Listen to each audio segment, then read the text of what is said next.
Hello दोस्तों, कैसे हैं आप सब। आई होप आप लोग अच्छे होंगे, सेफ होंगे। तो गाइस, सेफ रहिए, अच्छे रहिए और अपनी फैमिली का भी ध्यान रखिए, अपना भी ध्यान रखिए। तो गाइस, मैं काफी टाइम से, आप लोगों को पता है, मैं ब्लॉगिंग नहीं कर रही हूँ अभी, क्योंकि अभी हमारा मन भी नहीं है, ठीक नहीं है मन अच्छे से। आप लोगों को पता ही है, संदीप भट्ट के भाई के साथ जो घटना घटी है, उसके बाद हम बिल्कुल टूट चुके हैं। बिल्कुल मन नहीं है वीडियो बनाने का, कुछ भी करने का। तो मैं वीडियो बनाती भी नहीं। ये वीडियो मैं सिर्फ उन लोगों के लिए बना रही हूँ जिन लोगों ने मेरे से बहुत बहुत बहुत ज्यादा रिक्वेस्ट की है कि दीदी प्लीज हमें बताइए संदीप भैया के साथ क्या हुआ, प्लीज हमें बताइए उनकी फैमिली कैसी है, और ब्रजेश भैया के साथ क्या हुआ, क्यों हुआ, कैसे हुआ। मतलब इतने कमेंट्स आ रहे हैं ना, मैं जवाब नहीं दे सकती उनको, एक एक कमेंट में नहीं जवाब दे सकती। तो इसलिए उनके लिए छोटा सा वीडियो बना रही हूँ कि क्या हुआ था, मैं आप लोगों को बताऊंगी गाइस। क्योंकि मेरे को इतने कमेंट कर रहे हैं लोग कि दीदी अपडेट दीजिए संदीप भैया का क्या हुआ था और ऐसे कैसे हो गया, क्यों हो गया। तो गाइस, मैंने ये छोटी सी वीडियो बनाई है सिर्फ आप लोगों के लिए, क्योंकि आप लोग पूछ रहे हो कि क्या हुआ, कैसे हुआ, ऐसे कैसे हो सकता है, क्यों हुआ, मीनाक्षी दीदी कैसे हैं, उनके संदीप भट्ट कैसे हैं, संदीप भैया कैसे हैं। दीदी आप ध्यान रखिए, मैं उनका पूरा ध्यान रख रही हूँ, मैं जाती रहती हूँ, देखती रहती हूँ। हमारा घर आमने सामने है गाइस, तो अगर हमें कोई परेशानी होती है तो वो लोग हमारे लिए रहते हैं, उन्हें कोई परेशानी रहती है हम उनके लिए रहते हैं। तो गाइस, उस दिन जो रात को घटना घटी थी वो बहुत ही दुखद थी। बोलते हुए भी, बताते हुए भी मेरे को बहुत दुख लग रहा है, क्योंकि वो जो घटना घटी थी हमारे आंखों के सामने, हमारे हाथों में एकदम से सब कुछ हुआ था। तो हमें बिल्कुल टाइम नहीं मिला था कि उनको बचा पाते। तो गाइस, जब ये घटना घटी थी उस दिन रात को 2:30-3 बजे की बात है। तो मीनाक्षी दीदी ने मेरे घर की बेल बजाई थी, तब हम लोग बाहर गए तो देखा मीनाक्षी दीदी घबरा रही थी, ब्रजेश को कुछ हो गया, ब्रजेश को कुछ हो गया। तो फिर हम अंदर गए तो देखा ब्रजेश को घबराहट हो रही थी। वो अपना रेगुलर की तरह जैसे ऑफिस ज्वाइन कर, उनका नाइट शिफ्ट होती है, आप सबको पता है नाइट शिफ्ट होती है उनकी। तो अपना ऑफिस ज्वाइन कर रखा था उन्होंने, अपना काम कर रहे थे ऑफिस का। तो उसी बीच उनको 2-2:30 बजे करीब उनको घबराहट हुई बहुत ज्यादा। वो मम्मी के पास आए अपनी, तो उन्होंने बोला मम्मी मुझे घबराहट हो रही है, दरवाजे खोलो। दरवाजे खोले तो वो नीचे बैठ गए थे। फिर मीनाक्षी ने मुझे बुलाया, मैं गई, मेरे हस्बैंड गए, तो हमने देखा वो नीचे बैठ के ऐसे जोर जोर से सांसें ले रहे थे और उनको बहुत घबराहट हो रही थी। तो कैब भी बुक कर दी थी, कैब भी टाइम से नीचे आ गई थी। गाइस, हमारा जो घर है वो 3rd फ्लोर पे है और 3rd फ्लोर जो हमारा टॉप फ्लोर पे हो जाता है। तो गाइज, वहां से उतारना ही, जब कोई आदमी बीमार होता है, इंसान बीमार होता है, तो उसको उतारना बड़ा मुश्किल हो जाता है वहां से, क्योंकि यहाँ पे लिफ्ट नहीं है। तो हम लोगों ने, मेरे हस्बैंड ने और मैंने कहा जल्दी से इनको लेके चलो। मैं और संदीप भैया और उनकी मम्मी और मेरे हस्बैंड, हम चारों ही थे। तो मेरे हस्बैंड ने, मीनाक्षी दीदी ने और संदीप ने, तीनों ने पकड़ के उनको कैसे कैसे नीचे उतारा। फिर हम लोग नीचे गए, कैब में उनको बैठाया। अच्छा खासा बात कर रहे थे, उनके बस घबराहट के मारे तो उनके हाथ पैर छूट रहे थे थोड़ा सा और बहुत ढीले होते जा रहे थे। तो उनको गाड़ी में बैठाया, मैं और मीनाक्षी दीदी हम पैदल गए, मेरे हस्बैंड स्कूटी से आए। हमारे जो हॉस्पिटल है, जिस हॉस्पिटल हम लेके गए थे, हमारे घर से 5-7 मिनट की दूरी पे ही है। दिल्ली हार्ट लंग्स का हॉस्पिटल है। तो 5-7 मिनट की दूरी पे मैं और मीनाक्षी दीदी पैदल पैदल भागे। हमने कहा तुम जल्दी से गाड़ी से आओ, हम पैदल पैदल जाते हैं। हम रोते रोते हम भाग के हॉस्पिटल गए। जब मैंने और संदीप ने दरवाजा खोला गाड़ी का और ब्रजेश को देखा, उनका मुंह खुला हुआ था, वो गाड़ी में खत्म हो चुके थे। हमने डॉक्टर को बुलाया, स्ट्रेचर पर उनको जैसे जैसे लिटाया। डॉक्टर ने अपना प्रोसीजर शुरू करा, CPR देना, मतलब उन्होंने अपनी पूरी कोशिश करी उनको बचाने की, पर वो गाड़ी में ही खत्म हो गए थे। ये सब देख के मीनाक्षी दीदी बहुत टूट गई थी और संदीप की तो बुरी हालत हो गई थी। गाइस, एक जवान बड़ा भाई इस तरह से जाता है, वो तो वही समझ सकता है जिसका भाई जाता है। तो गाइस, संदीप की बुरी हालत हो गई थी, उसकी तबीयत खराब होने लगी थी, उसको घबराहट होने लगी थी। तो मैं उसको देख के घबरा गई थी, संदीप को इसको क्या हो रहा है। तो मैंने डॉक्टर को बोला कि संदीप को कुछ हो रहा है, उसको देखो। तो जब डॉक्टरों ने उसको, संदीप को अंदर ले गए, तो बेड पे लिटाया, उसका BP सब चेक करा। तो BP संदीप को बहुत हाई आ रहा था, फीवर हो गया था, एकदम से फीवर चढ़ गया था।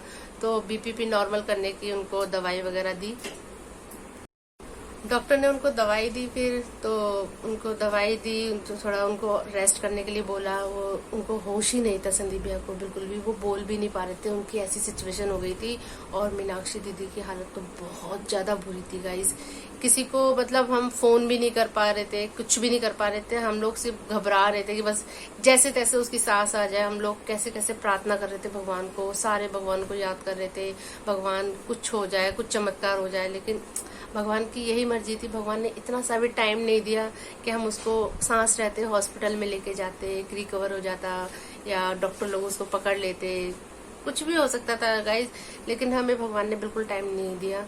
तो गाइज यही वक्त था, यही सिचुएशन थी जो संदीप भैया के पापा के साथ हुई थी।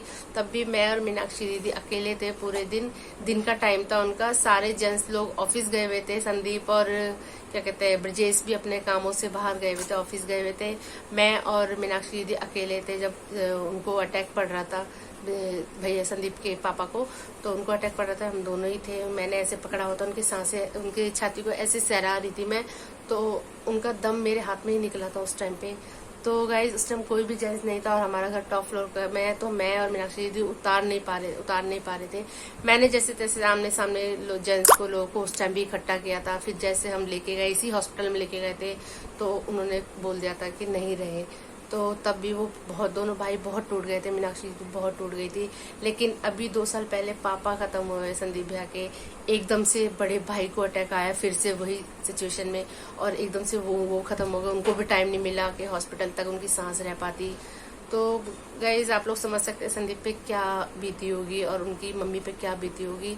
तो मैंने सिर्फ ये वीडियो इसलिए बनाई है गाइज कि आप लोगों को सही अपडेट मिले, क्योंकि उन्हें और मेरे हस्बैंड ने रात के 2:30-3 बजे से लेके पूरे दिन तक हम उन लोगों के साथ रहे हैं। हमें पता है क्या हुआ है। मीनाक्षी दीदी की बहुत बुरी हालत हो गई थी और अभी भी वो ठीक नहीं है। आप लोग अभी भी मुझसे पूछ रहे हो कि आंटी कैसे हैं, मीनाक्षी दीदी कैसे हैं, या संदीप भैया की मम्मी संदीप भैया कैसे हैं। तो गाइज अभी वो दोनों इस सिचुएशन में नहीं है कि आप लोगों से बात करें या संदीप आप लोगों को जवाब दे। उनको मैसेज, हजारों की तादाद में मैसेज आ रहे होंगे, मैं जानती हूँ, मुझे भी कमेंट आ रहे हैं, मुझे भी मैसेज आ रहे हैं, मैं भी नहीं रिप्लाई कर पाती एक एक मैसेज में। तो इसलिए मैंने ये छोटी सी वीडियो बनाई है कि आप लोगों को पता चले कि क्या हुआ था उस दिन। तो गाइज संदीप अभी कुछ जवाब नहीं दे सकते क्योंकि संदीप की हालत बहुत बुरी है। अभी मीनाक्षी दीदी अभी बिल्कुल होश में नहीं है, वो रोती ही रहती हैं अभी भी, उनको बहुत मुश्किल से संभालना पड़ता है। और जब भी सिचुएशन ठीक होगी, जब वो अपना संभाल लेंगे, तब संदीप अपने आप ही आ जाएंगे वीडियो में, अपने आप ही, जब उनका सब कुछ ठीक होगा। क्यों अभी वो कुछ भी बोलने लायक नहीं, कुछ भी हालत नहीं है उनकी जो आप लोगों को जवाब दे, रिप्लाई दे। तो प्लीज गाइज उनके लिए प्रार्थना करिए भगवान से कि उनको शक्ति में दे भगवान, ताकत दे ये सब झेलने की। अब क्या कर सकते हैं, जितनी भगवान ने जिसकी लिखी उसको उतना जाने पड़ेगा। पर इस टाइम पे मैंने एक चीज सीखी है, कल का कुछ नहीं पता गाइज। कल किसने देखा, कुछ नहीं पता। जो आज है अपनी फैमिली को खुशियां दो, खुद खुश रहो, हाँ अपना आज का जियो। कल किसी ने नहीं देखा, यही ब्रजेश के साथ हुआ। अच्छा खासा लड़का था, अच्छा खासा वो मतलब मैक्स को घुमाने गया था एक दिन पहले, पनीर ला रहा है, दूध ला रहा है, घूम रहा है, फिर रहा है। अगले दिन वो नहीं रहेगा, उसको क्या पता था, हमें भी नहीं पता था।